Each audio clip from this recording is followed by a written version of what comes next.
যখন মেয়েরা ভুল করে। বলছি শোনো না, একটা বড় ভুল হয়ে গেছে, বুঝতে পারছি না কি করব। কেন, কি হয়েছে? আসলে তোমার ফোনের পাশে জলের বোতলটা রাখতে গিয়ে কিভাবে জানি উল্টে পড়ে গেছে, আর তোমার ফোনটা না পুরো জলে ভিজে গেছে। বুঝতে পারিনি গো, বড় ভুল হয়ে গেছে। একটু দেখে শুনে কাজ করতে পারো না? কি করে এমন হলো? আমি সরি বলছি তো, সত্যি আমি বুঝতে পারিনি। এটুকু জন্য তুমি এত চেঁচাবে? আচ্ছা আচ্ছা ঠিক আছে, তুমি ফোনটা আমাকে দাও, খারাপ হয়েছে কিনা দেখি, তাহলে আমি দোকান থেকে সারিয়ে নিয়ে আসবো।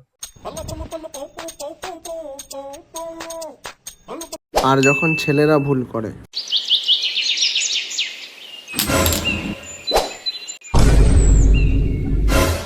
কি করলে তুমি এটা? আমার মাস্কাটা তুমি ফেলে দিলে? না মানে ভুল করে হাত লেগে পড়ে গেল। ভুল করে?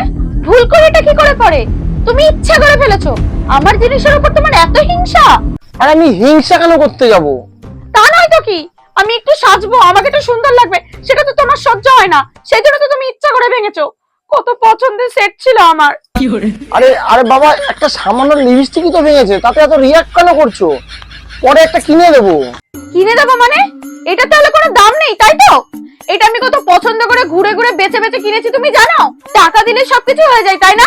আরে এইটুকু জিনিস নিয়ে তুমি এত চেঁচামেচি কেন করছো? এইটুকু বিষয় তোমার কাছে, এটা এটুকু বিষয় মনে হচ্ছে? মানে আমার কোনো বিষয় তো তোমার কাছে বড় না তাই তো? আমার কোনো কিছুর মূল্যই নেই তো তোমার কাছে? এবার কিন্তু তুমি বাড়াবাড়ি করছো। আমি আমি বাড়াবাড়ি করছি? ও, এখন তো আমার কথাও সহ্য হবে না তোমার। ঠিক আছে, সহ্য করতে হবে না, আমি আজকেই বাপের বাড়ি চলে যাব, কারণ যেখানে আমার কথার দাম নেই সেখানে আমি থেকে কি করব? আরে আরে আমি আজকেই কিনে দেবো। নারী চরিত্র বেজায় জটিল।